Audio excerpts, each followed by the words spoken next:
Hi, everyone. Life Coach Carissa back with you today to talk about a topic that I believe many of us can relate to, and that is gossip. So today I will be talking about the action of gossip, why we do this, what effects it has on others as well as ourselves, and some things to consider next time you find yourself participating in gossip.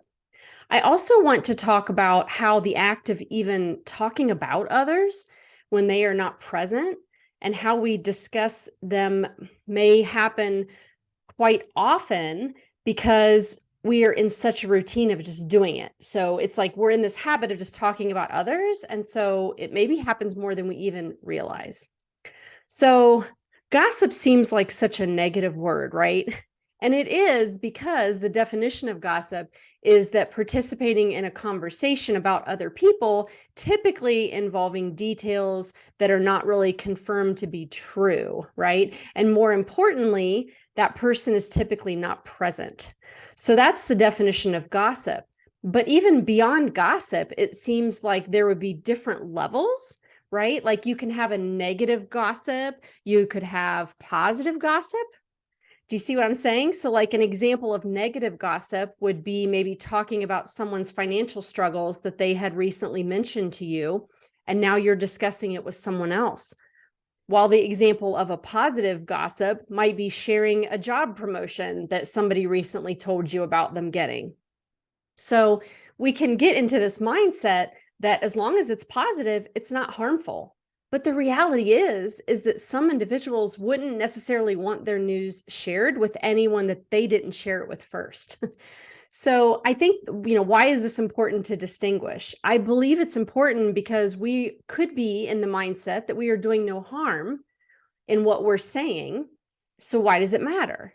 And it really does matter because we don't know what that person might think about us telling certain individuals their information. Privacy is really a personal, unique set of parameters for each person, right? So we really need to be mindful of that. Now, this is a topic that I don't think any of us want to be guilty of, but the reality is we may engage in it more often than we would like to admit. I often share topics on things that I myself can relate to. So I know I have struggled with this in my life.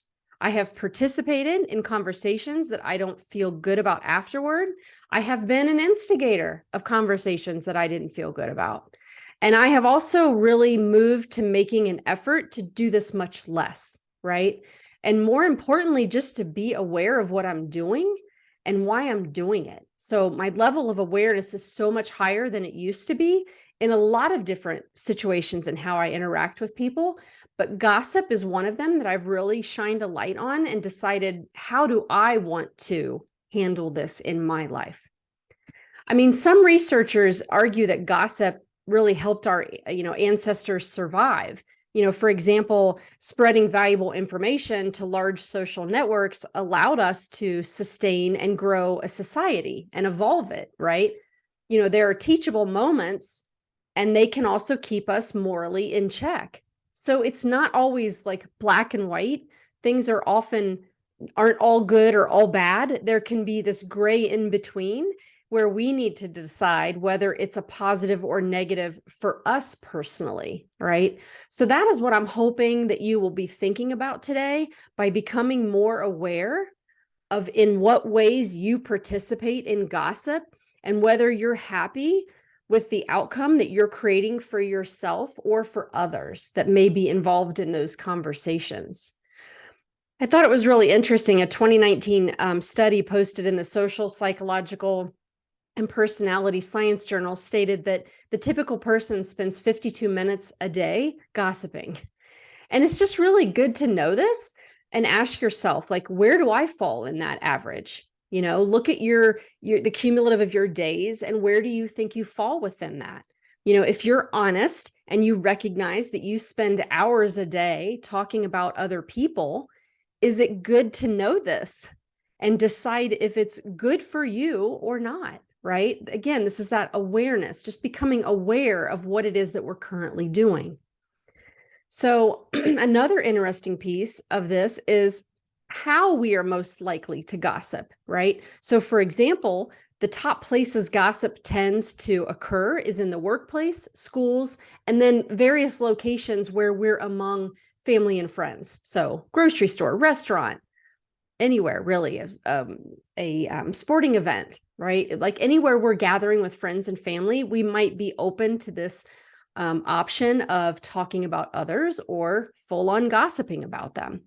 So again, it's good to be aware of what settings do I tend to gossip. I can go weeks and I don't gossip, but then maybe when I'm around this person, I do. So I want you to just like pay attention to where and when and with who you tend to participate in talking about others, whether that is in a positive way or a negative way, right? We're just trying to look at how often do I talk about other people, and then where and who am I with when I'm doing it. For me personally, I had a situation that has stuck with me. Many years ago, when I was much younger and much more immature, I did something that I was not proud of. I had talked about someone in a public place, and the person that I shared that information with had reshared it in that same public place at a different time with different people around. And it just so happened that someone else there in that presence knew the person that was being talked about. And it was so hurtful, right? It was so hurtful to the person that was being talked about. And this person that was witnessing didn't like being a part of it and being exposed to it either. And that was such an impactful moment for me. I wasn't even there when that next event took place, but I was the one that had started it by sharing this information in the first place. And so, did I refrain from gossiping ever again? No, unfortunately not. But as I have matured and as I've had my own children, I have really come to understand how unhelpful and hurtful it can be. And I don't want to be known for that. So what you really want to think about is what being a person that talks about others regularly says about you. It could just indicate that you're lonely and maybe bored, or it could convey that you're not happy with yourself. So you talk about others as a way to make yourself feel better. Sometimes tearing them down can actually make you feel better, right? I'm not saying that you are this terrible person at its core, but like these are the natural primitive instincts that we will do unknowingly to make ourselves feel better, right? To give ourselves some compassion, but we're doing it at the expense of someone else.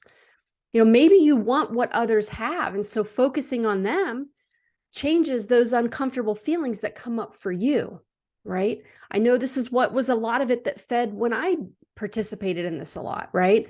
So if you're going to gossip or talk about others, then you must know what the potential outcomes could be, right? And I just want to give you a few to consider, to think about the ramifications of your actions, right?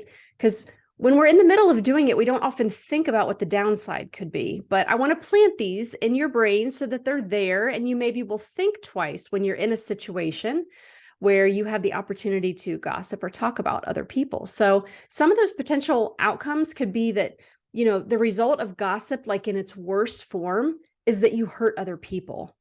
You literally bring them pain and sadness through the actions that you have taken. It can destroy friendships and divide people. I've seen this happen. You can tear down other people and sort of underlying erode their self-esteem, right? With your words. Now, I teach people responsibility for their own thoughts and feelings in my coaching, but if you're out there putting out information into the world at the expense of someone else, then you are impacting them in more ways than maybe you even realize. Another thing is that things that you share, whether it's true or false, can jeopardize their reputation or yours, right? And lastly, it really degrades your character. The person doing this talking, it really degrades who they are and what they are all about, right? And someone may not tell you what they're thinking and observing about you. They could even maybe be seemingly to participate, but when they walk away, they're going to have an impression left with them, right? So does that matter to you? What you stand for? And then I want to leave you with some questions to ask yourself before you engage in talking about others, right? There's quite a few of them here, but just, jot them down and you could refer back to them, maybe put them in a journal or a notebook, right? Do I know if the person I'm speaking about would want this information to be shared, right? You've got to ask yourself that. Would I still say this the same way if I knew they were listening? I mean, how many of us would completely change the focus and the manner in which we communicate this information if we knew that person was there listening, right? So that's a big one. Would I change my delivery if they were listening to me? Do I know if this is 100% factual, right? Am I working with facts here, or is a lot of this just hearsay that could not be true? What is the reason I am sharing this? What energy is behind it? Was I plainly asked directly not to share this information and keep it in confidence? That's a big one. If this was being shared about me, would it bother me? Is what I am sharing rooted in negativity or positivity? That's a good one also. And why am I even sharing this? Right? It goes back to that. Am I bored? Am I lonely? Am I trying to build myself up at the expense of someone else? Like, why am I sharing this information? And lastly, am I participating, sharing, or just consuming the gossip? Each has its own pitfalls. So which part of that are you participating in? So, I really want to be known as a person that builds people up rather than tearing them down. So I often catch myself before I say something because I have considered one of these questions and it recenters me in what really matters to me.